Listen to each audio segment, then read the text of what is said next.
Ladies and gentlemen, I'm delighted to welcome you to the Sigmund Freud Lecture 2025 at Berggasse 19.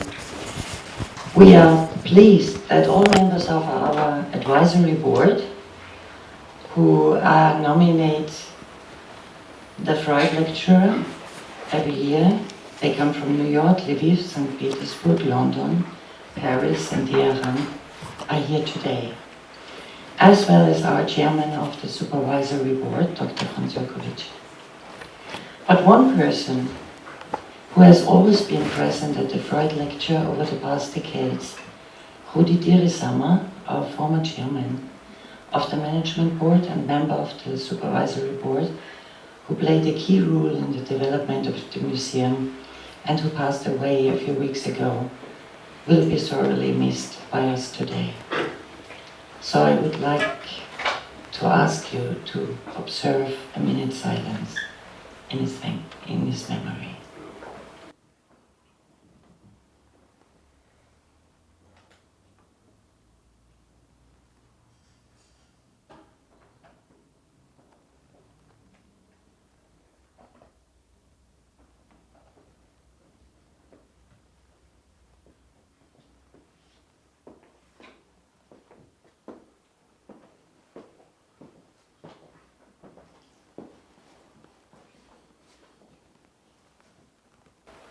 Thank you very much.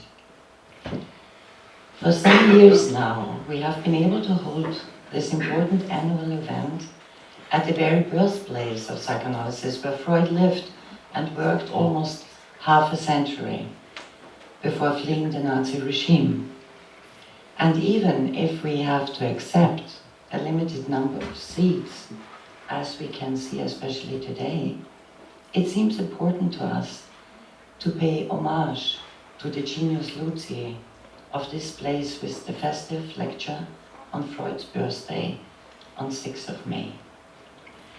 But the spirit of this house, a conglomerate of memories and also interpretations, is shaped not only by Freud's fate, but also by the fates of other inhabitants of this place, by those before Freud, such as Viktor Adler, the founder of the social democratic movement in Austria, or those after him, such as the many Jews who from 1939 onwards were forced to spend the last months of their lives in Freud's former living and practice rooms, in so-called collective apartments, before being expelled or murdered in extermination camps. Especially in these days, 80 years after the liberation of the survivors of Mauthausen and Gusen, we remember the victims of the Shoah. And of course, in addition to Freud's life and work, the lives of his children, his sister-in-law, and his wife Martha play an important constitutive role in the culture of memory that we seek to cultivate here. It is the correlating relationship between Freud's psychoanalytic theorizing and his private experiences that concerns us, and that the South African novelist, critic and translator John Coetzee will focus on today in his lecture, Freud and Marriage.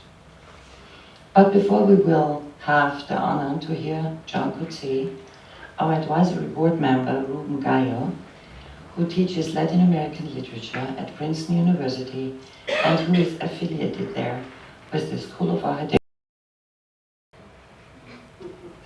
Architecture, the European Cultural Studies Program, and the Department of Comparative Literature, will give us a brief introduction to the work of Nobel laureate John Coetzee.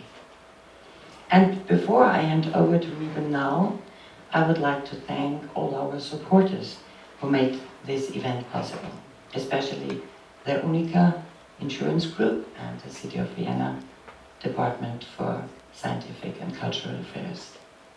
And above all, once again, we thank you, John, for accepting our invitation, making the long journey from Australia to Austria.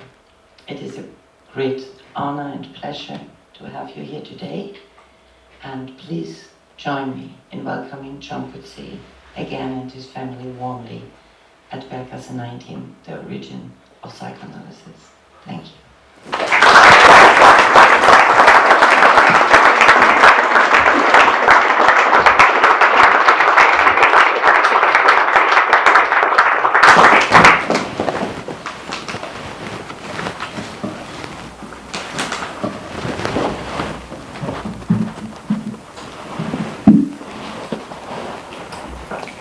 We laymen, wrote Sigmund Freud in 1908, have always been intensely curious to know from what sources that strange being, the creative writer, draws his material, and how he manages to make such an impression on us with it, and to arouse in us emotions of which perhaps we had not even thought ourselves capable. Our interest is only heightened the more by the fact that if we ask him, the creative writer, he himself gives us no explanation or none that is satisfactory. End quote. This is, of course, from Creative Writers and Daydreamers, an essay in which Freud sought to understand the psychology of both fiction writers and their readers. The analyst was fascinated by the fact that the craft of writing eludes analysis and remains mysterious and inaccessible. And one of its greatest mysteries was that it is impossible to turn anyone into a writer, or at least into a good writer. Freud writes, not even the clearest insight into the nature of the art of creative, imaginative form will ever help to make creative writers of us laymen. End quote. Today we have with us one of the most accomplished creative writers of our time, John Coetzee, who has come to Berggasse 19 to talk to us about Freud and about the relationship between psychoanalysis and marriage. A century after the analyst dissected the mysteries of fiction writing, it is now the novelist's turn to investigate the enigmas of psychoanalysis. John Coetzee is the ideal person to undertake such a task. For decades, his novels have been analytic projects seeking to make sense of the darkest areas of human experience and to understand how societies, collections of individuals, reproduce many of the traits marking individual psychology, from negation to sadism, from neuroses to perversion. John Coetzee was born in Cape Town, South Africa, in 1940, and some of his best-known books have sought to understand the violence and mental acrobatics that allowed apartheid to dominate an educated society. Waiting for the Barbarians from 1980 is a tale of colonial violence set in a fictional world, while The Life and Times of Michael Kay from 1983 offers a Kafkaesque parable about a deformed man living in South Africa. Disgrace, published in 1999, after the end of apartheid, narrates the sadism that accompanied the country's transition to democracy.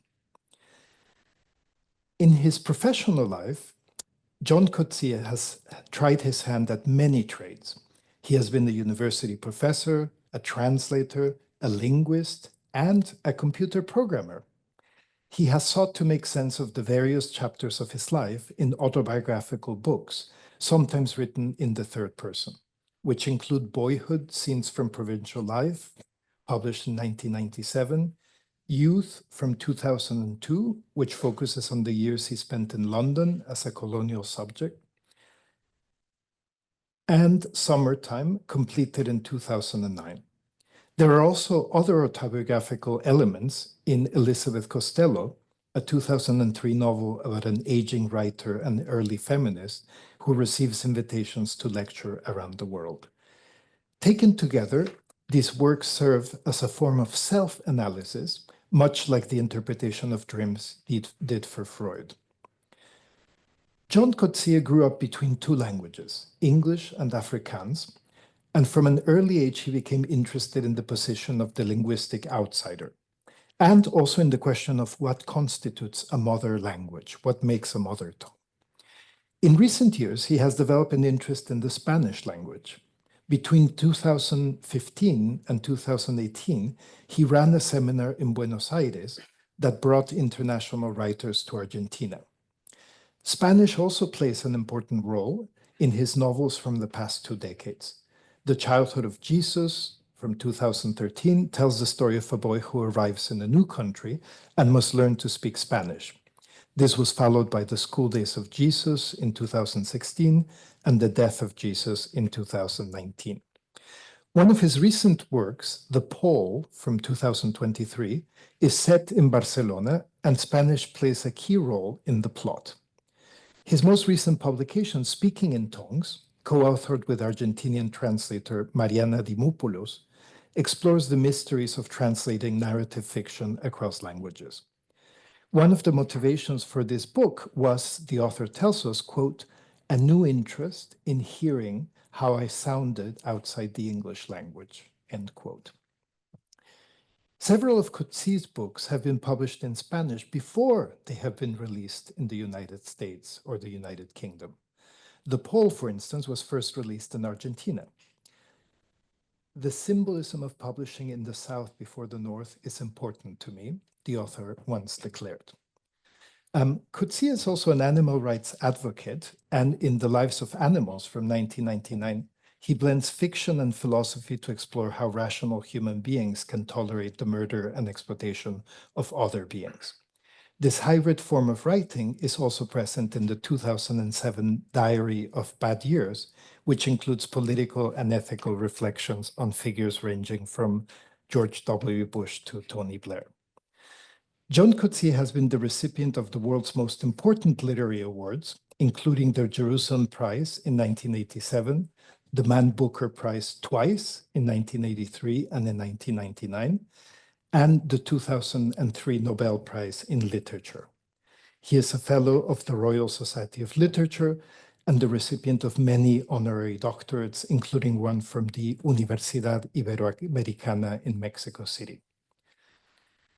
Out of the more than 20 books published by John Coetzee since the 1970s, I would like to highlight one which is of particular interest to those of us who have spent time in Bergase 19. 10 years ago, he co-authored The Good Story, Exchanges of Truth, Fiction, and Psychotherapy with Arabella Kurtz, a psychoanalyst based in England. In these dialogues, novelists and analysts compare notes on how their professions deal with the question of truth, reality, and narrative. By profession, John Coetzee writes in this book, I have been a trader in fictions. From what I write, it must be evident to you that I don't have much respect for reality, end quote. One of the conclusions of this beautiful and thoughtful work is that fiction writing and psychoanalysis share a similar desire to establish a form of truth, which is very different and more flexible in many ways than the moralist's absolute truth. Freud, as we know, was very interested in writers, and he wrote essays about Shakespeare, Dostoevsky, E.T.A. Hoffmann, Thomas Mann, among many others. He mentioned Heinrich Heine, Cervantes. And what's interesting is in many of his essays, Freud places the creative writer in the position of the neurotic, explaining that the writer succeeds in using language for creative work where the neurotic fails. But for him, they're in the similar position. In his writings on humankind, psychology, and ethics, John Coetzee turns this equation around. He considers the writer akin to the psychoanalyst and not to the neurotic. Both writer and analyst use language and analytic tools to make sense of a deeply conflicted society. But Coetzee, as we will see today, goes further and proposes to use the tools of fiction writing to understand the project of psychoanalysis. One way to think of the lecture we're about to hear would be to paraphrase Freud's creative writer's quote, which I began this introduction as follows. And this is an imaginary rewriting of the Freud quote. We novelists have always been intensely curious to know from what sources that strange being, the psychoanalyst, draws his material, and how he manages to make such an impression on us with it, and to arouse in us emotions of which we perhaps had not even thought ourselves capable. Our interest is only heightened the more by the fact that if we ask him, the psychoanalyst himself gives us no explanation or none that is satisfactory. End quote. In this model, it is Freud and not the creative writer who is in the position of the neurotic, while the novelist has assumed the position of the analyst. Ladies and gentlemen, sehr geehrte Damen und Herren, please join me in welcoming John Coetzee to Bergasse 19.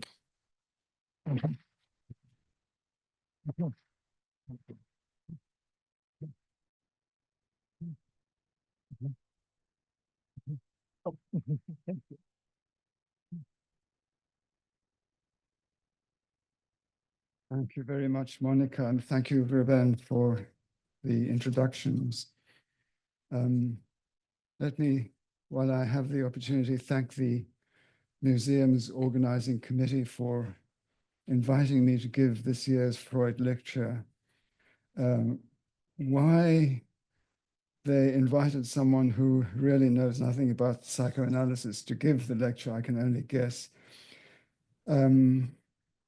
But I will do my best.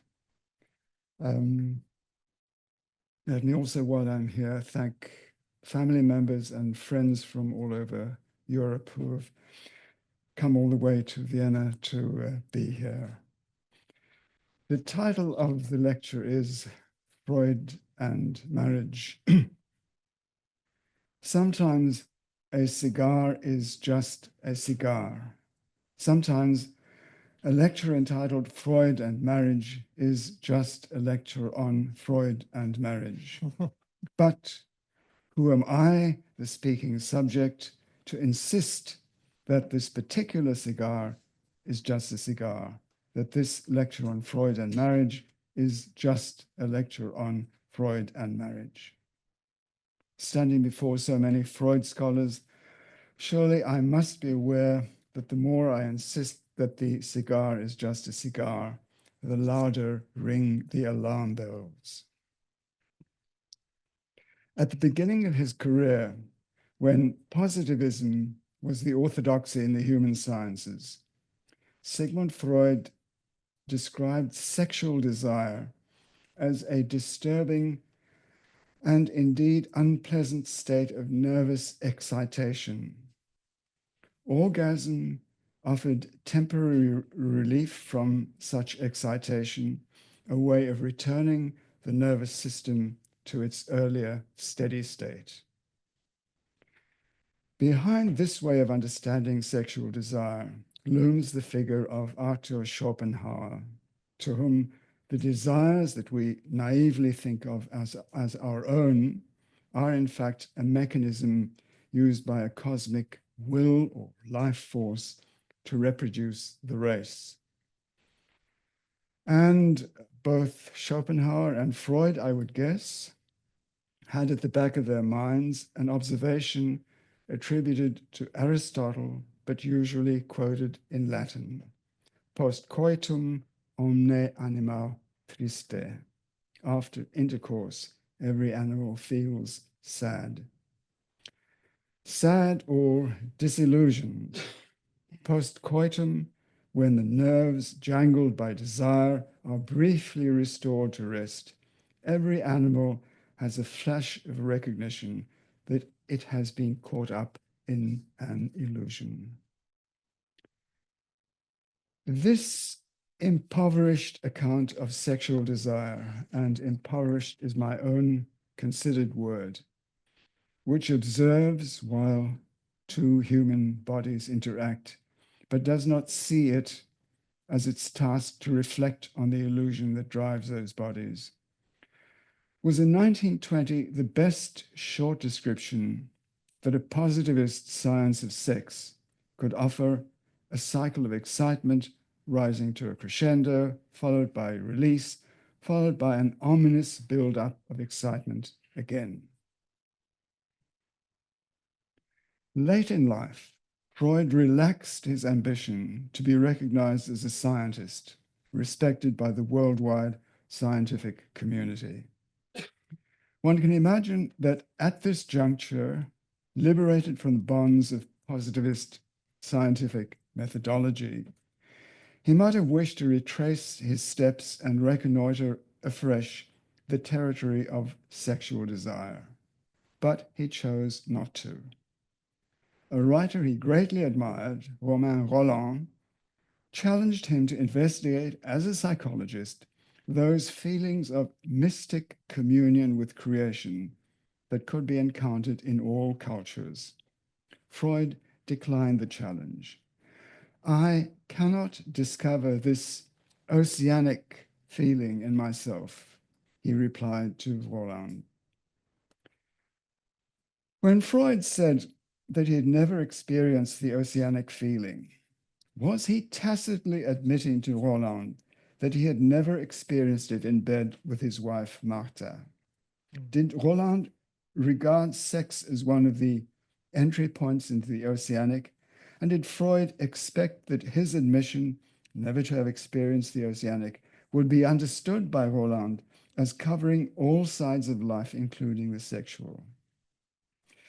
Anyone who has read Rolland's description of his first plunge into the cosmic ocean can have no doubt that it carries an orgasmic charge. I quote Rolland. It was like the rending of a veil. The spirit, a desecrated virgin unfolding under the embrace, felt stirring within it the virile ecstasy of nature. Suddenly, everything took on meaning. Everything was explained, and at that moment I beheld nature in all her nakedness and went into her. 8 letters passed between the two men between 1926 and 1936. The correspondence was initiated by Freud, who clearly considered Rolland to be an intellectual equal. When The Future of an Illusion, Freud's book, came out in 1927, the illusion in question being religious belief, he sent Rolland a copy. Rolland wrote back, reproving him in the gentlest way for the crassness, my word, not Rolland's, of his approach to religion. What Rolland says is, in effect, I urge you to think again. Surely psychoanalysis must have something to say about religious experience and about the oceanic feeling. Rolland was not a lone crank. The early 20th century saw a swell of interest in the West among scholars and ordinary folk alike in spiritual traditions outside Judeo-Christianity, including varieties of what we can loosely call mysticism. Planted firmly in his empiricism, Freud had no sympathy with such foolery, despite Rolland's coaxing. Rolland was right about Freud's little book. Freud's analysis of religious belief was indeed reductive and demeaning. There have indeed, as Rolland predicted, been psychoanalysts, more of them than just Carl Jung, who have either gone back to the pantheism of Spinoza and through Spinoza extended their grasp of religious experience, or else have tried to work Indian philosophy into the psychoanalytic tradition. My concern here is not with Rolland and his wish to hear what psychoanalysis can tell us about ecstatic states, but with Freud himself and what Freud meant when he said that the oceanic feeling was alien to him. I quote, how remote from me are the worlds in which you, Rolland, move, Freud wrote. To me, mysticism is just as closed a book as music. Freud had no feeling for music either. Did Freud mean that because of the quirk of his personal makeup, he wasn't the right person to talk about oceanic feelings? Or did he mean that the oceanic feeling, including transcendental sex, belonged to a bag labeled illusions, the stock in trade of poets? I say this in full awareness that Freud was a cultured man, that he revered Shakespeare and Goethe. Among scientists who have put pen to paper, he stands in the front rank for the clarity and precision and poise of his writing. I want now to talk about Sigmund and Martha. As far as I know, Freud did not leave behind a substantial exposition of his views on marriage, of what exactly two people were doing when they marry each other, of why it is that in the marital area in particular, conflicts are so often played out at an infantile level. But it is safe to say that he regarded marriage as a contract not to be entered into lightly, but not as a sacrament. Freud was a lifelong atheist. He submitted to a traditional Jewish wedding only under pressure from the Bernays family. What were the terms of the contract that Freud thought he and Martha were entering into? The terms were, I believe, that the two of them would have children together and raise those children to the best of their ability. Further, that they would love, respect, and support each other as far as humanly possible and tolerate each other's failings.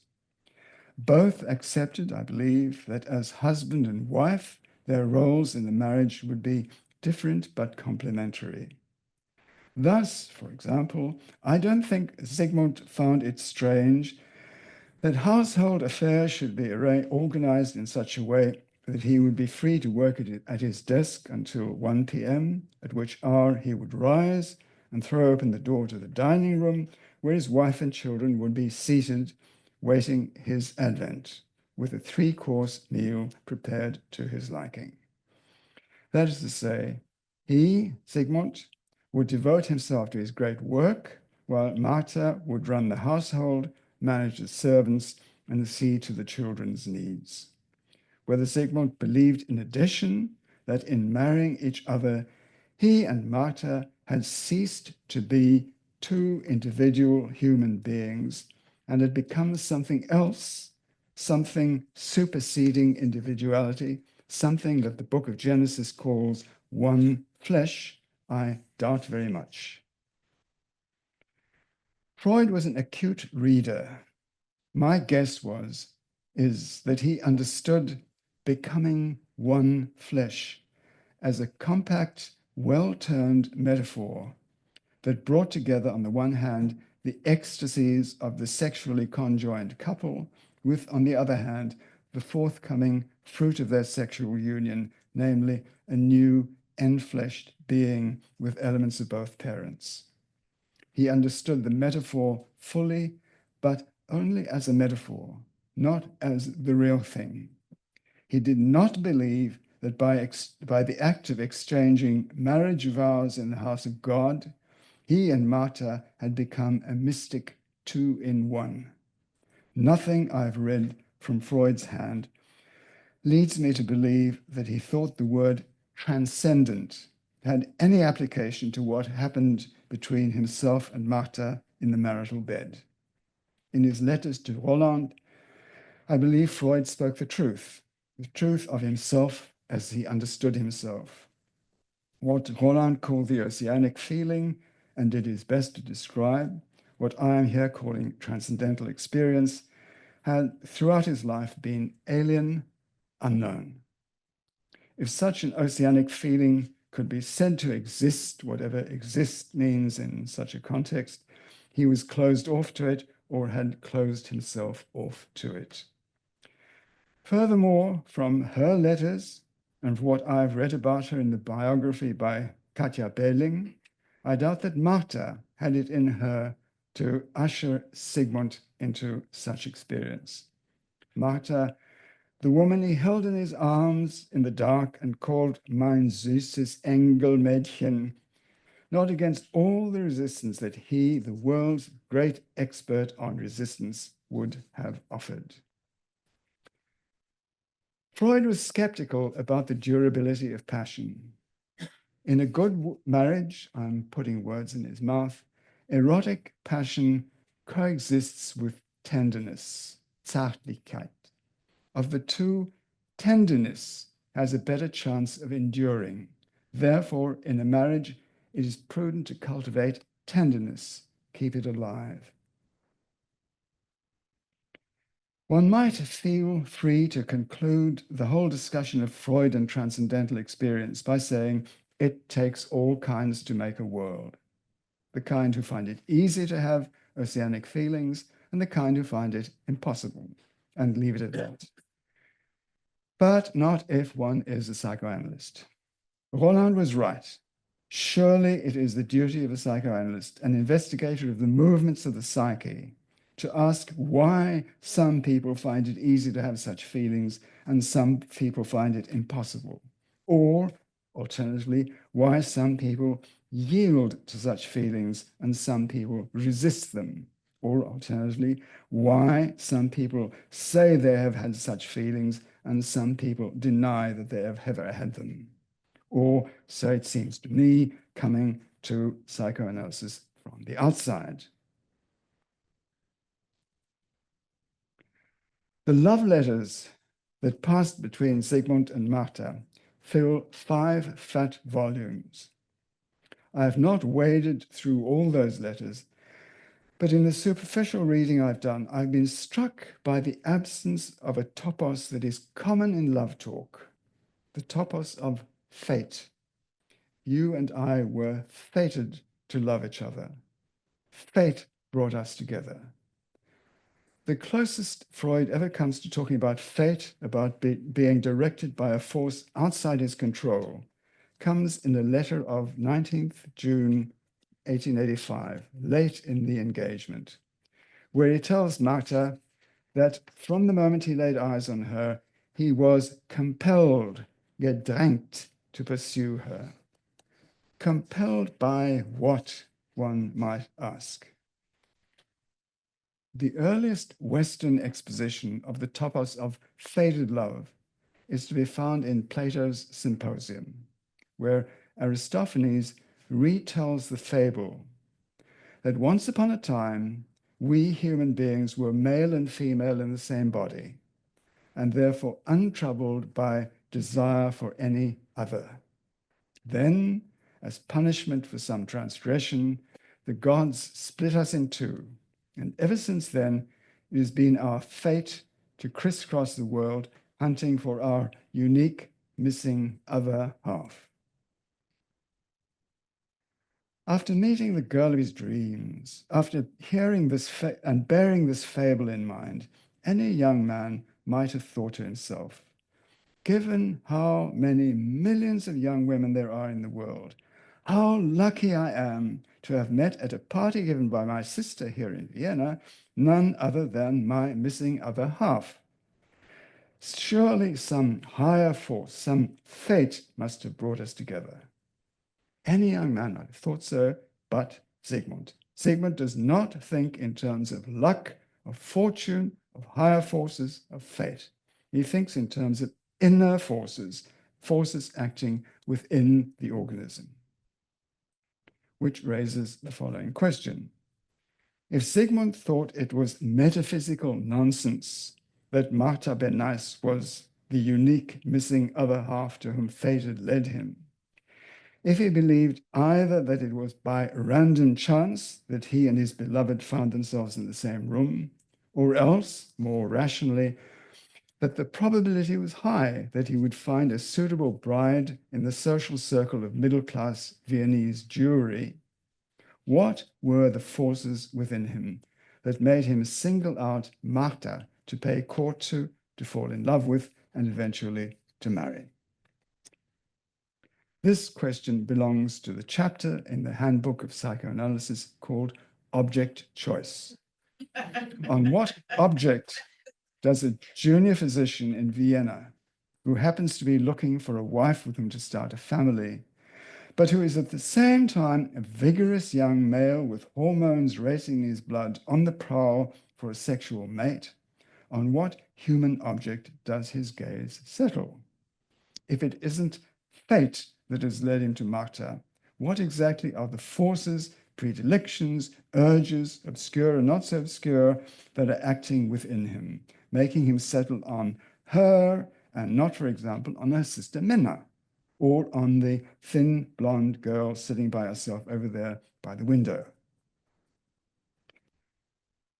Freud, the psychoanalyst, has plenty to say about unusual object choices, about people who choose to love themselves, for example, or about men who fall for women who remind them of their mothers, but little about what we can loosely call regular object choice, like his own choice of Martha, a choice that leads to marriage and in-laws and children and eventually grandchildren, that can lead on the one hand to a deeper and deeper mutual tenderness, or on the other to entrapment in a neurotic reenactment of infantile grudges.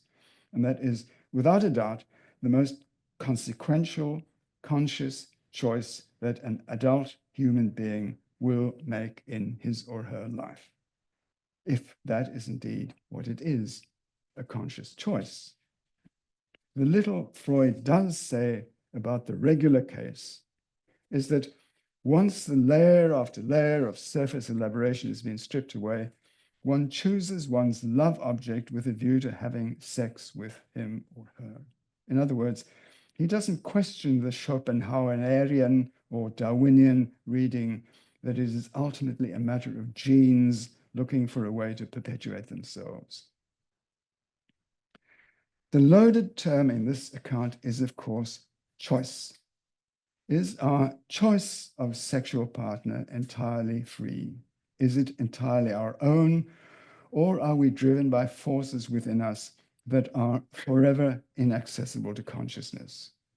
Is it perhaps the very darkness of the forces dictating our choice that makes the object of that choice mysteriously exciting, even irresistible?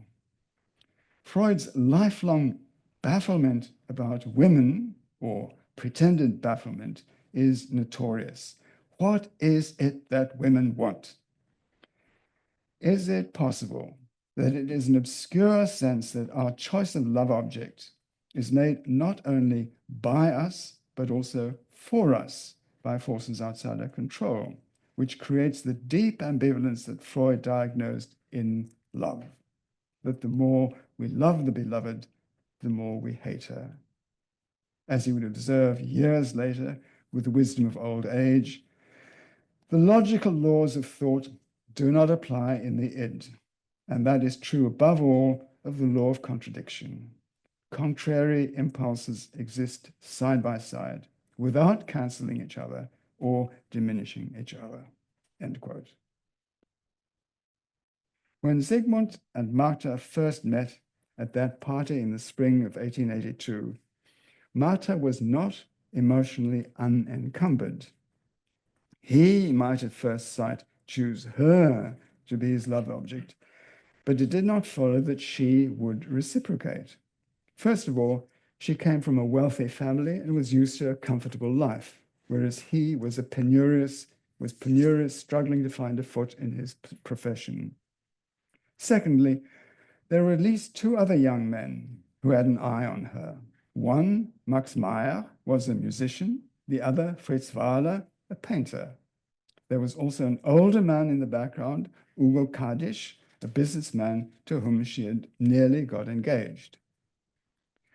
Freud immediately identified Meyer and Wahler as rivals with an unfair advantage over him, since both were artists and girls had a disappointing tendency to choose the personal magic, den persönlichen Zauber of an artist over the more solid merits of a scientist. In this case, a dour young medical man named Sigmund Freud, whom people did not generally take a liking to. Die Leute lieben mich nicht, he complained to Martha. Between artists and scientists, he would later reflect, there is, I quote, a general enmity. We scientists know that they, the artists, possess in their art a master key to open with ease all female hearts, whereas we stand helpless at the strange design of the lock and are first to torment ourselves to discover a suitable key to it. End quote. Female is to male as lock is to key. The crudity of Freud's metaphor is astonishing. No record has survived of Freud being in love before he fell in love with Martha. Ernest Jones, his first biographer, was struck by what he calls the indifference to women, unquote, that characterized Freud's youth. In the role of Martha's fiancé, Freud does not come across engagingly. His letters are full of passionate feeling, but they also show him up as strikingly jealous and domineering. He demands that Martha should choose between him and Max Meyer. If she chooses him, she should break off relations with Meyer, stop using du when she speaks to him, call him not Max, but Herr Meyer.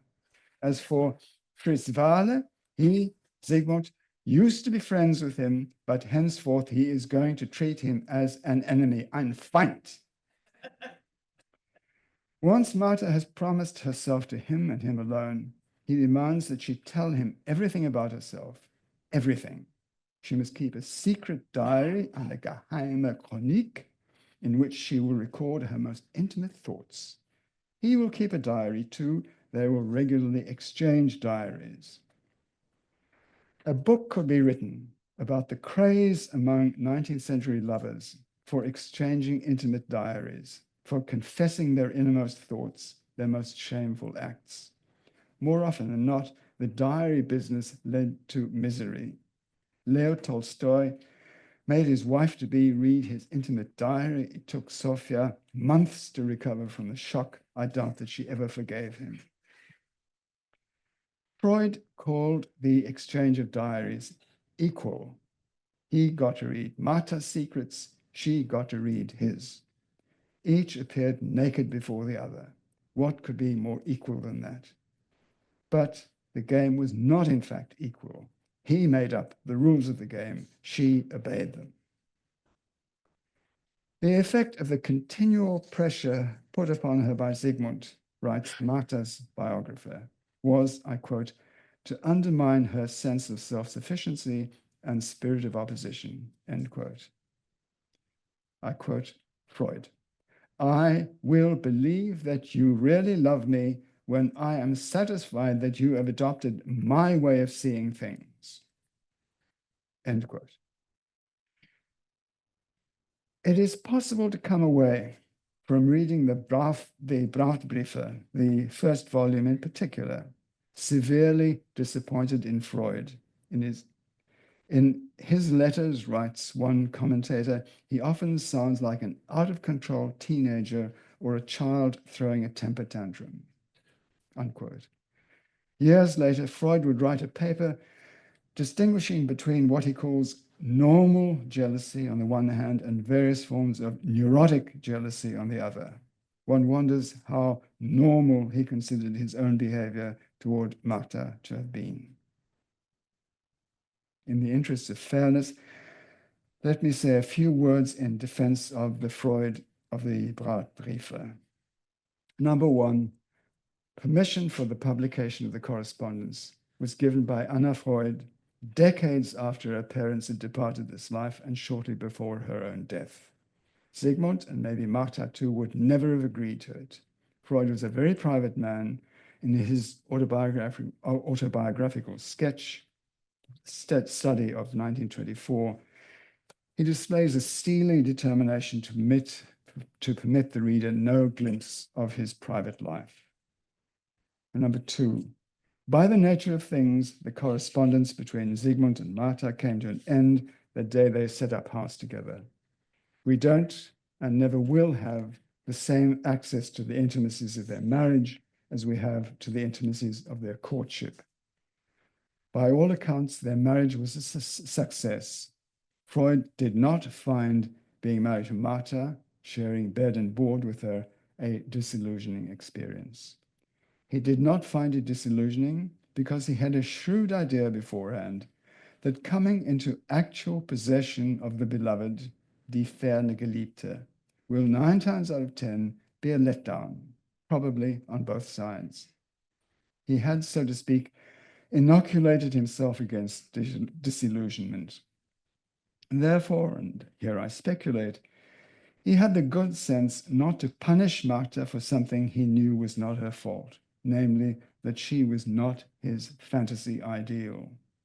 In truth, it was not high passion that he was searching for when he chose Martha.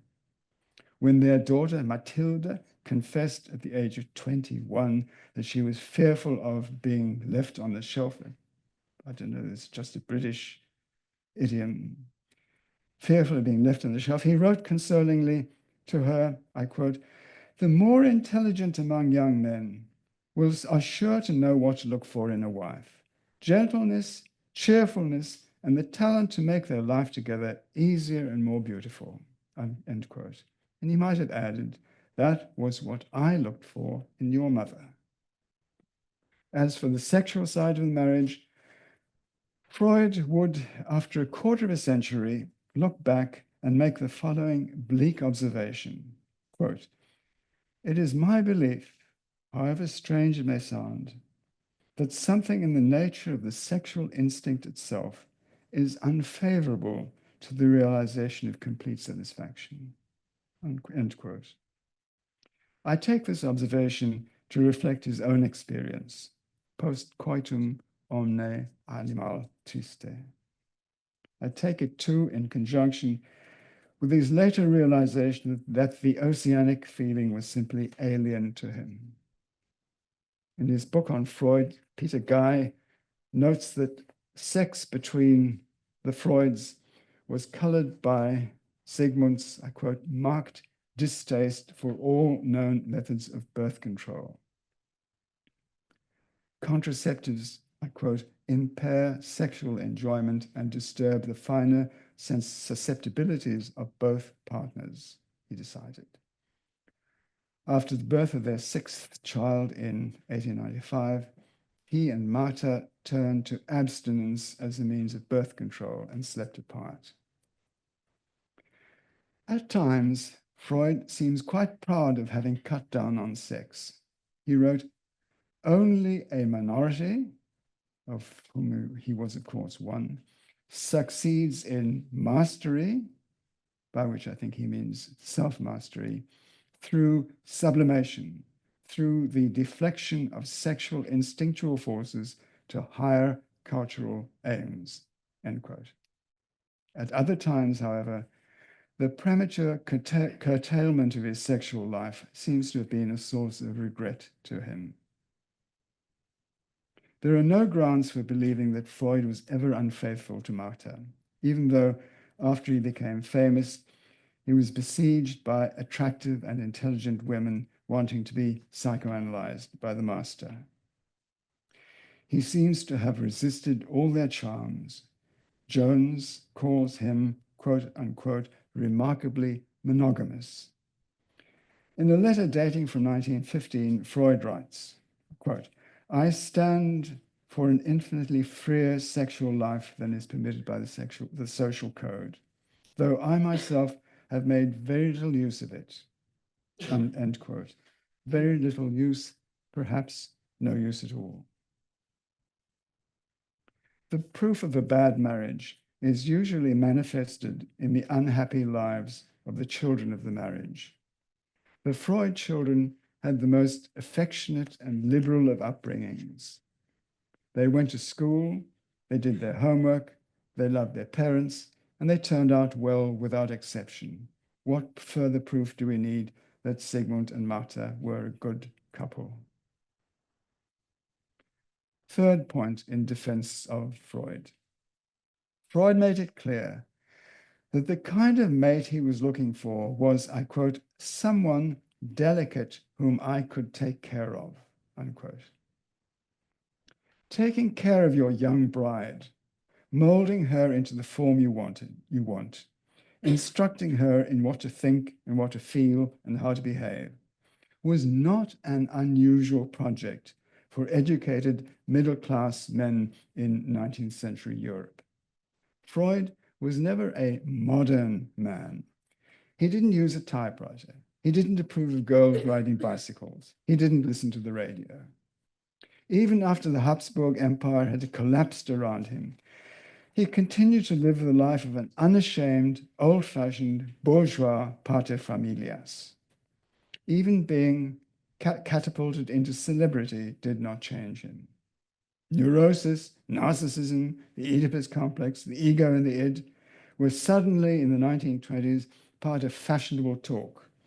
Their inventor became a cult figure, the patron saint of surrealism.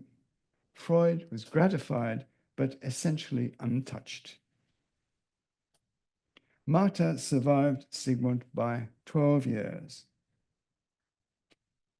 Always quietly opposed to Freud's vehement atheism, one commentator notes, she returned to lighting the Sabbath candles and in her later years rarely referred to her husband. So much for the Freud marriage, in which, as I see it, Sigmund and Martha may have been exemplary exponents of the moral values of the society they were born into, but were equally victims of those constricting values. I want now to circle back to the question of object choice. When Sigmund fell for Martha, is it conceivable that his interest was aroused not just because she was an attractive and intelligent young woman, but also because she was the object of interest to other young men besides himself? Would Sigmund have fallen for Martha if, at the fateful party, she'd been sitting all alone in a corner, shy and unhappy? Was the desire that led him to her desire for sexual coupling, or was it instead an ambition to make her his by taking her away from his rival suitors? Was it this that energized him, perhaps? Or were both motives perhaps at work, reinforcing each other, desire and rivalry? Since I've already reminded you of the fable of the split selves in Plato's Symposium, let me remind you of another Platonic fable, the fable of the charioteer in Plato's Phaedrus. A young man is driving a chariot to which are harnessed two powerful horses, one black, one white. The young man in the fable stands for the self, or for reason, if you prefer. The black horse, which is particularly hard to control, stands for the instinctual passions. The white horse is better behaved, more amenable. What he stands for, we have yet to find out. But both horses are necessary for the flight of the chariot.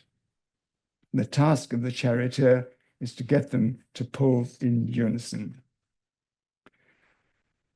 The black horse is Sigmund's desire to, excuse the word, fuck Martha, which he will spend the next 4 years preparing the ground for. The act itself will take place on the night of 14 September 1886. The white horse is Sigmund's ambition to outshine his rivals Max and Fritz, but is also the vow he swears to himself to make Martha his bride in the teeth of the Bernays parents. Also, it is his vow to build a career that will make Martha proud of him and allow their children to boast about their father, the professor. In Vienna, we can call the white horse the competitive urge.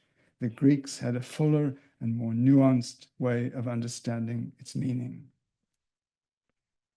In the revealing letter from 1915 that I mentioned earlier, written when he was getting on for 60, Freud notes that he has been a good citizen and a kind, compassionate man all his life, and wonders why this has been the case. On the surface, it is an ironic little game he is playing. Of course he knows why he is a good man. He has a powerful superego. He has successfully internalized the rules of good conduct. But behind the game, he is asking a deeper question. Why has the black horse in him never gained the upper hand, never pulled the chariot the way it wants to go? The black horse is real and almost tangible. It is what animates our physical organism. On what stores of energy can the white horse possibly draw that will allow it to compete with the black horse?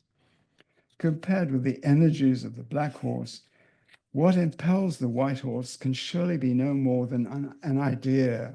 In Freud's words, I quote, an urge toward the ideal, end quote. But does the white horse really have to be no more than a mental construct, able to draw on nothing but the feeble stores of energy of a mental construct? Is it doomed by nature, by definition, to be weaker than the black horse? Or is it possible that the forces that have driven me, Sigmund Freud, to world renown are on the same footing as, and in strength equal to, perhaps greater than, the forces of the id? I allude to this moment of self-reflection. Why am I who I am? To suggest that, at least at times, Freud seriously entertained the possibility. This is what the letter, in its admittedly polite, friendly, uncompetitive language, seems to say, that the ambition to excel, to rise above other men, to be admired and applauded, might be more than just learned and internalized behavior, might be a real drive, ein echter Trieb, no less instinctual than the drive of the black horse, the drive to reproduce. Should psychoanalysis devote equal attention to the two horses of the soul, black and white, or should it relegate the white horse to some other more humdrum branch of psychology, social psychology, for example? To return to Plato's master metaphor, is the task of the charioteer, the ego, to find a way of harnessing instinctual drives on the one hand and the challenges of social rivalry on the other? Or do libidinal urges and the urges to excel coexist on equal but separate footings as the energies that drive the psyche, sometimes the one pulling strongly, sometimes the other? Freud addressed this vexing problem in a 1908 paper in a thoroughly unsatisfactory way, and repeated the unsatisfactory explanation in his new introductory lectures of 1933. An instinct can be detached from its original object, he says, and find satisfaction in another object in a way that, I quote, we do not understand very well, unquote. So, for example, the urge to make love to X can be detached from X and diverted into writing poems about X. If the process of detachment and diversion is carried out successfully, the passion that was originally directed toward X is poured into the poems instead. Freud gives the process a name, sublimation, and leaves it at that, making no effort to fit it into the overall theory of the drives. He seems a little embarrassed for having offered an explanation that is not an explanation at all, just a name. He can't produce a real explanation because, as he admits, that would entail what he calls social valuation, unquote. And he has no means of inserting social valuation into his theory of the drives. The ricketiness of the postulate of sublimation entitles us to propose an alternative account of where poems get their energy from. They get their energy from the human drive to excel, from what I'm calling the white horse theory. There may indeed be no experimental evidence to back up such a theory, but on the other hand, where is the experimental evidence for the theory that great poems run on the fuel of sex? What is to be gained by asserting that the passion and energy thrown into athletic contests by young men and women is sexual passion and sexual energy in a transmuted form, rather than an autonomous desire to compete and excel and be admired, narrowed down into a desire to win? As long as Freud thought of himself as a biologist, social or cultural forces were allowed no direct role in his model of the mind.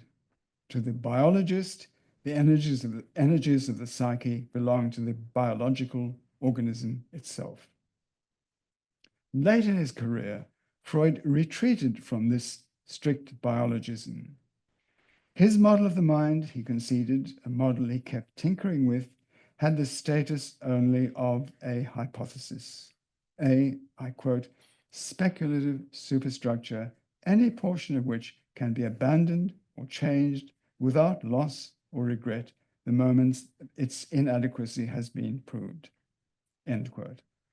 Thus, the model of the mind proposed by psychoanalysis is merely heuristic. What is central is the analysis itself as a dynamic of inquiry.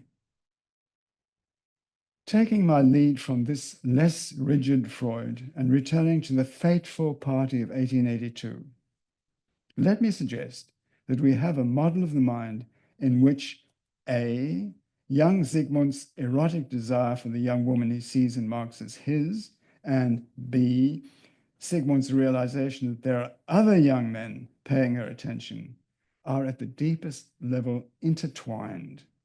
That what Sigmund experiences is not two motivations, A, physical desire, and B, an urge to best his rivals, existing on different ontological levels, but a motivational complex.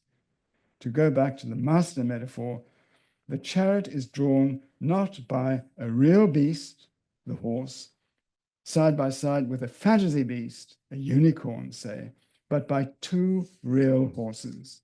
Neither the black horse alone nor the white horse alone can or will move the chariot. It is the task of the charioteer to get the two to pull together in the same direction. In classical Freudian theory, Sigmund's irrational hatred of Max and Fritz will be explained by going back to the nursery and dredging up young Sigmund's rage against siblings who compete with him for their mother's love. This is a rage that draws solely upon the energies of the black horse. In the Platonic model, on the other hand, the competitive urge is just as primal, able to draw on powerful energies of its own. The white horse is not in any sense an offspring of the black horse. Now, I speak here today as an outsider to the psychoanalytic enterprise. It is possible that the ideas I am putting forward here were presented in a more professional form long ago, perhaps by some rival of Freud's during the years of schism in the movement, and then demolished by the master himself. Nonetheless, let me proceed on the path I'm following, exploring what Freud and Freudian psychoanalysis have to say about marriage. Having asked you to turn your minds to Plato, let me now ask you to turn your minds to Shakespeare's Othello, a man who takes marital jealousy to extraordinary heights. Othello the Moor believes that his young Venetian wife Desdemona loves him and is faithful to him. Then, one day, we find that he is prepared to believe, seems in fact eager to believe, that she is unfaithful to him, a claim that, if verified, is bound to tear his heartstrings. According to Ernest Jones, Freud's first biographer, Freud never forgot the fits of jealousy that had marked his love affair with Martha, his, I quote, inordinate demand for exclusive possession of her, including possession of her every secret. He's referring here, of course, to the secret diary business. It cannot be by chance, Jones goes on, that the field in which the chaste and puritanical Freud ultimately made his discoveries was in that of the sexual life. Only in knowing the truth could there be found security. Jones was a trained psychoanalyst, and this is his professional insight into the genesis of psychoanalysis, that its founder was driven by the same urge to know that manifested itself earlier in his career in his wish to find out Martha's last secret. This is an interesting insight, but it misses the point. The quest for the beloved's secret that characterizes jealousy does not, in fact, deliver security. The truth that Othello seeks will never qualify as the real truth unless it is a bad truth, an injurious truth. That is what is pathological about the urge to know. Getting to know the truth is not allowed to be anything but getting to know the worst. Desdemona's protestations of innocence have no impact on Othello because Othello is in the grip of a will to disbelieve. If the woman has a guilty secret, how else would she preserve her secret but by protesting that she has no secret? Therefore, so the logic of paranoid jealousy runs on, the louder the woman protests she is innocent, the more she confirms she is guilty. In the unconscious, says Freud, there is no before and after, no either or, and therefore no either faithful or unfaithful. That there can coexist in the mind of Othello both belief and disbelief in his wife's chastity, both passionate love for her and murderous hatred. Once he has been presented with what is claimed to be proof of her infidelity, that is to say, once he has an excuse, he is free to plunge into a jealous rage that becomes indistinguishable from a murderous rage. Jealousy is a complex phenomenon. Is it an emotion like despair or elation, or is it a mix of emotions? What interests me here is a single moment in the progress of the jealous fit, the moment of onset. I picture that moment as much like falling into a pit. Once Othello has fallen into the pit, there is no way out, no plea strong enough to convince him he is wrong and thus save him. The word fall in the context of emotional life is interesting. In English and in French, German is different, one falls in love, tombe amoureux, as one falls ill. One cannot intentionally fall. I intend to fall into that pit is not a good English sentence. Contrast, I intend to jump into that pit, which is a good English sentence. Othello falls into jealousy, but by no conscious intention of his own. Something precipitates him into the fall, and exploring what it is that precipitates certain people at certain times into the pit of jealousy belongs firmly, I would think, in the province of a science of the mind. Freud wrote about Shakespeare's Othello, but what he says is not of great interest. The possibility does not occur to him that Iago, a personage who treads the same stage as Othello, may have a double existence, that he may also be the manifestation of a force within the mind of Othello, the very force that maneuvers him to the edge of the pit and then watches as he takes the fatal step. Picturing the mind of Othello in this way, as divided against itself, might have led Freud as a thinker about mental structures in interesting directions. I'm not going to say that Freud is blind to the opportunity that Othello presents, since making that claim raises the question of why Freud does not or will not see what is going on before his eyes, a question that leads me in a direction I do not want to take here. Therefore, let me simply say that Freud shows no interest in his discussion of Othello in the phenomenology of the fall into jealousy. Freud was a well-read man in English as well as in German literature. He revered Shakespeare. There are two plays by Shakespeare in which the plot is driven by sexual jealousy. One is Othello, the other is The Winter's Tale. In The Winter's Tale, King Leontes falls inexplicably into a jealous fit with disastrous consequences for his wife. Freud is silent on The Winter's Tale, though Leontes is a purer exemplar than Othello of the type of obsessive jealousy that Freud analyzes in his 1922 paper on neurotic jealousy. One is left with the impression that jealousy did not seem to Freud to be a phenomenon worthy of closer investigation. Aristotle, on the other hand, if he had been living at that hour, would have found the stories of Othello and Leontes instructive. Men who, like Oedipus, choose to follow courses of action that are not in their own interest, that are in fact disastrous for them. From Aristotle to the Stoic philosophers, there is a deep interest in the moment of falling, the moment when you see clearly what the wise and prudent and good course of action would be, and then without reason fall headlong into the unwise and imprudent and bad course of action, ending up, in the case of Othello, with your wife's blood on your hands. Two voices echo in Othello's head. The first, the voice of Iago, whispers that Desdemona is guilty. The second, the voice of Desdemona herself, pleads that she is innocent. If Othello chooses to believe the second voice, believe it wholeheartedly, all will be well. He and she can go on living happily together. He knows this is the right thing to do, the loving thing, but then he does the wrong thing. How could this be?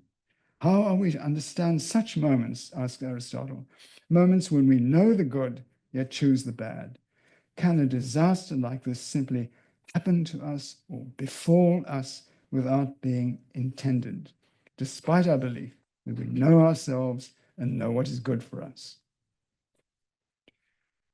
The key word here is obviously know. I know that alcohol is bad for me, but I have another drink anyway. I know that going to bed with my wife's best friend is going to land me in a tangle of deceit and lies, but I go to bed with her anyway. I know that reading my husband's private mail is going to shake my peace of mind, but I read it anyway. The novels of Fyodor Dostoevsky are full of such perverse, non sequitur behavior, full of people who are fully aware of the right course of action, but then, without transition, do something else. Later, they will say, extenuating themselves, I had another drink because I'm an alcoholic. I went to bed with her because I was driven by lust. I read his mail because I was overcome with curiosity. Such excuses appeal to a human, all too human weakness of the will, but logically speaking, they are not explanations, but tautologies. It is not such cases that interest Aristotle. He is interested in a subtler case. The course X is good. I want to do X. My will is to do X, and I do Y. Aristotle explored this paradox that under the heading of akrasia, a word that is usually translated as intemperance or incontinence, an unmotivated, willful perversity. As a real-life phenomenon, akrasia continues to occupy moral philosophers to the present day. One line of attack on the paradox of akrasia is to argue that the akrasic man does not really know what is good for him. Thus, Othello does not really know, is not really convinced that to believe the woman who loves him and whom he loves is the right and good thing to do. This line of argument entails a scrupulous and skeptical analysis of what it means to know something. For instance, what Othello feels for Desdemona is love. But does he really know the love with which he loves her? Is there not perhaps a side to his love that he does not know, that is hidden from him?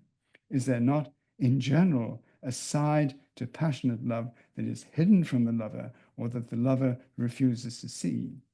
Does the passion Othello feels for Desdemona have a murderous other side? Is this true of passionate love in general, that it does not or will not know itself? Is what Othello reveals to us about love, and specifically about being in love, true of all men, of all women too? Is Othello's jealousy normal, to use Freud's term, or pathological? Before you pronounce that it is surely not normal, consider not the murderous outcome of his jealous rage, but the earlier acrosic moment, the moment when he decides, and decides is a provisional word here, since what takes place may not be a decision at all in the proper sense, when he decides not to believe his wife, but to fall into the pit of jealousy, telling himself that because it is a fall, not a leap, it cannot be intentional. The Stoic philosophers developed their own analysis of the psychology of the fall. Take the example of anger. One is insulted to one's face. If one is a Homeric man, one is immediately overtaken with righteous anger, and out of that anger, one reacts to the insult by word or by deed. The Stoic man, on the other hand, pays close attention to the moment immediately after receiving the insult. At that moment, say the Stoics, a judgment takes place. In a flash, one either gives one's assent to falling into the pit of rage, or one draws back.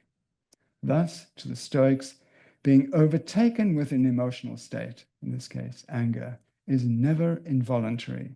It always follows upon a judgment which in most cases goes unrecognized and unacknowledged. Similarly, with jealousy, a descent into jealousy follows upon a judgment, a decision to give in to jealousy. Both the phenomenological analysis of the onset of an emotional state, offered by the Stoics, and Aristotle's exploration of acrasia seem to me to offer rich opportunities for psychoanalytic elaboration. In my reading of Freud, Freud either fails to pick up these leads or else sees them as incompatible with his own schema of the psyche. As in the case of object choice, where I asked why Freud showed so little interest in normal object choice, I ask, when it comes to erotic jealousy, why does Freud show so little interest in normal jealousy, or in rage or despair or strong emotions in general?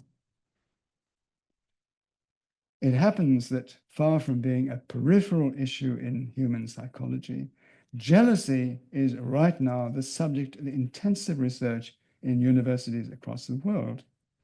The research is conducted for the most part under the umbrella of evolutionary psychology, but it is also in the field of history of the emotions that it is studied. Among the questions that today's psychologists ask themselves is, what evolutionary advantage accrues to a species if the males actively police the sexual relations of their chosen females? Among the questions that historians and philosophers ask is jealousy an emotion in itself, or is it a complex of emotions? Is it a cultural construct and therefore a learned form of behavior? In this lecture, I've concentrated on two erotic phenomena that more often than not accompany courtship and marriage: A, falling in love, and B, suffering from jealousy. In both cases, I've focused my discussion through the courtship and marriage of Sigmund Freud and Martha Bernays, and therefore through the kind of marriage that is more and more the exception in our times: a first marriage between a heterosexual male and a heterosexual female of more or less the same age and the same ethnic, religious, cultural, national, and one might even say historical background. A couple who, in their marriage, enact the traditional roles of husband and wife, who don't have extramarital affairs, who have numerous children, and who stay together to the end. Even if the Freud's marriage was, by today's standards, highly unrepresentative, I make no apologies for using it as my paradigm. Sigmund and Martha may be personalities out of the past, but the conflicts and tensions and longueur of their marriage are no different in kind from the conflicts and tensions and longueur of any committed binary relationship. When I began preparing for this lecture, my interest was less in Sigmund and Martha themselves as characters in a story, and in finding out what Sigmund had to say about marriage in general in the light not only of his own reading and life experience, but also of his practice as a therapist, seeing patients going through all kinds of crises, including marital crises. Coming to an end, I must confess I felt disappointed. Considering how much of the emotional life of adults is sunk in their marriages or marriage-like arrangements, I was sorry to see that in the story of the family and its discontents that Freud narrated in his lifetime body of work, the heads of the family, the couple who dutifully perform the Schopenhauerian task of passing on their genes, appear on stage only long enough to mess up the minds of their offspring before retiring into the shadows. Freud's interest is not in the marriage itself, but in the fruits of the marriage, the children. At the age of 26, a youthful Freud identified the marriage partner he wanted and proceeded to cling to her through years of courtship and marriage in a way that to some people may seem admirable in its single-minded devotion, but to me seems unfortunate, since it cocooned the two of them from the world and stifled Martha's spiritual, emotional, and erotic growth. Freud entered that marriage in what he thought of as a realistic frame of mind, which proved to be a mind closed to those possibilities of spiritual expansion that achieved love can offer. If in his writings he has little of interest to say about marriage, that is because in life he failed to grasp the opportunities for growth that marriage offered him, indeed offers any man or woman. Not only that, he pays no attention to the fundamental rethinking of relations between men and women that was going on among intelligent people of his own generation. He failed to rise to the challenge of love and marriage, most evidently in his late, non-technical philosophical essays, The Future of an Illusion, Civilization and Its Discontents Beyond the Pleasure Principle. Taken together, these essays tell a master story of a struggle for freedom waged by anarchic, promiscuous desire against the gloomy, repressive, and finally overwhelming forces of civilization. It is a story that Freud claims to be the overarching story of humankind, but that is not, in fact, the story of humankind at all. It is just a dressed-up story of a young man who grew up in the stifling orthodoxies of Habsburg Vienna and didn't have the will or the desire to break free. Thank you for your attention.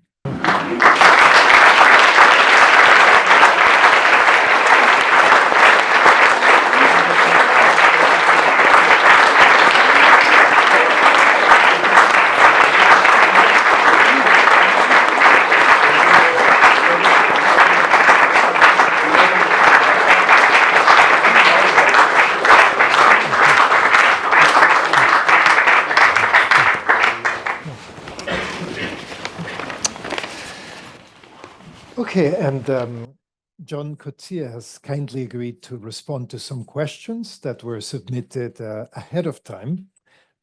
So I received those questions and I'll read them out. There are about 3 questions that John will answer today.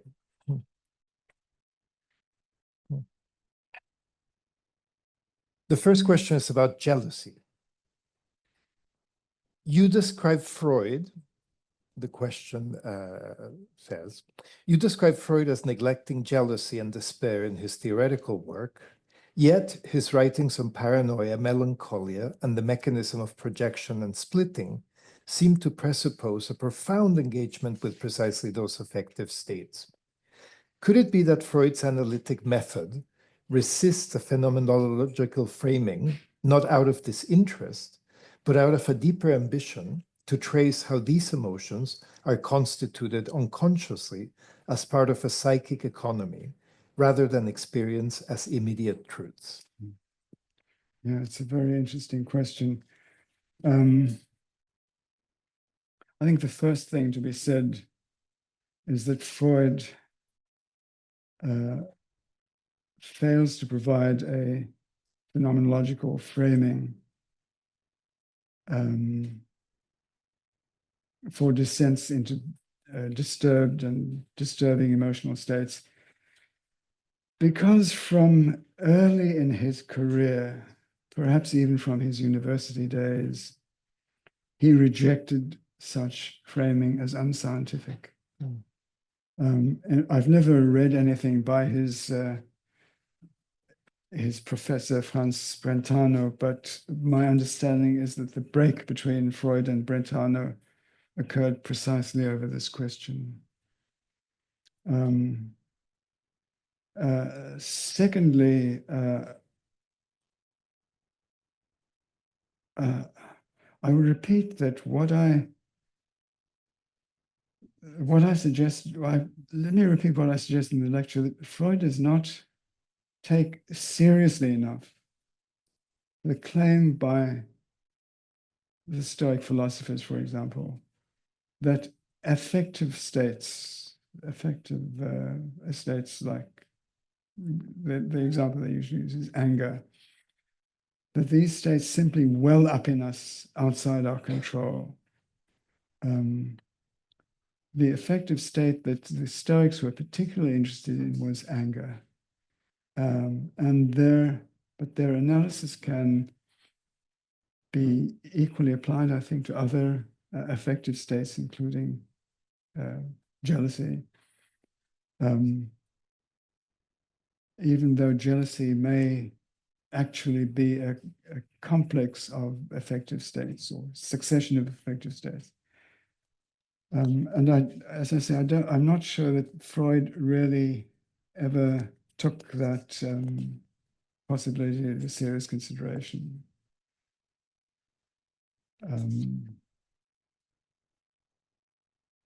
In the Stoic analysis, there's always this moment before you fall into the state in which you can still rescue yourself or decide not to do it.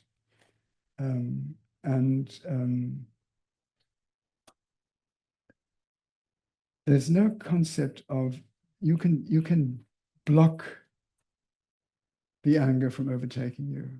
There's no concept of repression in this Stoic psychology, but I presume that is what Freudian psychoanalysis would say, that one is repressing the anger and therefore it's going to manifest itself elsewhere in other forms unpredictably.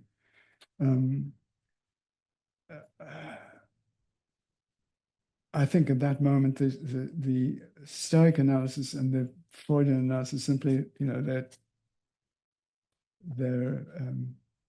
they're side by side as alternatives, and I don't know that there is a criterion by which one can judge between them.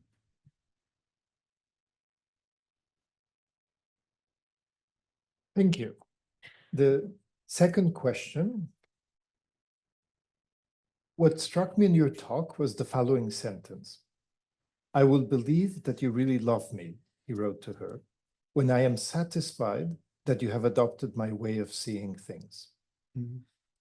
It raises the question of whether one finds an attitude or character trait here that also returns repeatedly in Freud's relationship to his friends, such as Fliess, and followers. That is to say, Freud's wish that others adopt his way of seeing things, and the price to gain, love, friendship. Why would this be so important for Freud? Mm. Yeah, there's an autocratic streak in Freud, which many people, including myself, find very unattractive. No doubt, being single-minded is an advantage if one is single-minded, if one is heart and soul involved in a vast project like Freud is. Being autocratic is an advantage. What I've avoided in this lecture is trying to psychoanalyze Freud, which seems to be a pointless exercise. But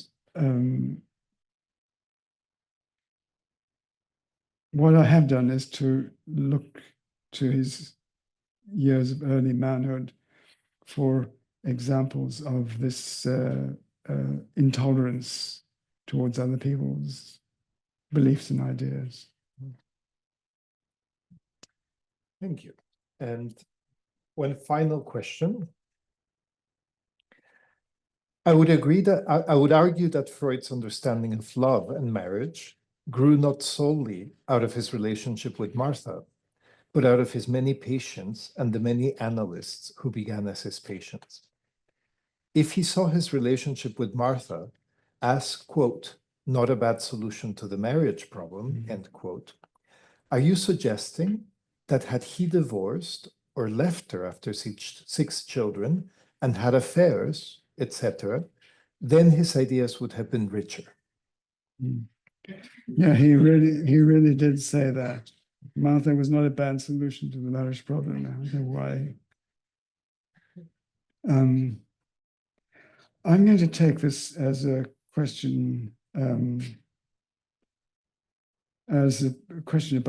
the historical Sigmund Freud, not about men in general or people in general.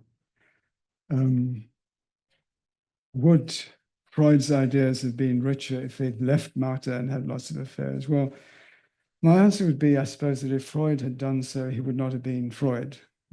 It was the fate of the psychoanalytic movement to have been founded by a man who saw civilization in general as founded upon the repression of urges, including the urge to leave one's wife. Monogamous marriage was to Freud a repressive institution to which, at both a personal level and a philosophical level, he freely chose to submit. Freely, meaning freely within very narrow limits. Freud was not a revolutionary. The notion that he should or that we should or ever can return to some pre-civilized state must have struck him as absurd. As for the role of Freud's patients in enriching his understanding of love, I agree, they may well have done so. But if they did, it would have been by accident, because teaching one's therapist about love is not part of the psychoanalytic contract. The premise on which people embark on therapy is there is something wrong. Can we come to an understanding of what it is and perhaps put it right? And this is completely unlike the premise on which two people embark on a serious erotic relationship, where the premise is, I would say, there is something that lies further. Can we go there together? Well, and in closing, I would just like to say that this has been an incredibly enriching evening, and I think we've all learned a lot about how to read Freud, how to think about marriage, how to think about psychoanalysis from a different perspective. And it is at least my fantasy that maybe some of these reflections from the novelist about Freud will one day find its way into a passage in a novel by John Coetzee that we might read in the future. Thank you very much.